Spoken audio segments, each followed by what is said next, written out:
జరుగుతుంది. మండలంలో కానీ మున్సిపాలిటీలో కానీ అర్హులైన ప్రతి ఒక్కరికి, ఇల్లు లేని ప్రతి ఒక్కరికి, నిరుపేదలకు, అది భూమి ఉన్నవాళ్ళు కానీ భూమి లేని వాళ్ళు కానీ ప్రతి ఒక్కరికి ఇల్లు ఇప్పించే బాధ్యత నాది. ఈ సభలో చెప్తాను, ఇవాళ ఇచ్చే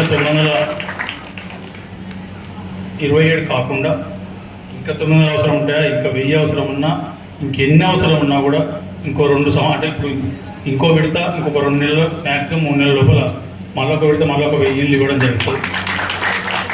మిగిలిన ఏమైనా మిగిలితే వచ్చే మార్చి ఏప్రిల్ నాటికి ఇచ్చేసి 26 డిసెంబర్ లోపల ఈ మండలంలో అన్ని మున్సిపాలిటీలు కానీ అర్హులైన ప్రతి ఒక్కరికి ఇల్లు ఇచ్చి వాళ్ళు కట్టుకొని వాళ్ళు గృహోపేషన్ చేసేదాకా కూడా మేము బాధ్యత తీసుకొని వాళ్ళ పేమెంట్ ఇప్పించేదాకా మా బాధ్యత తీసుకొని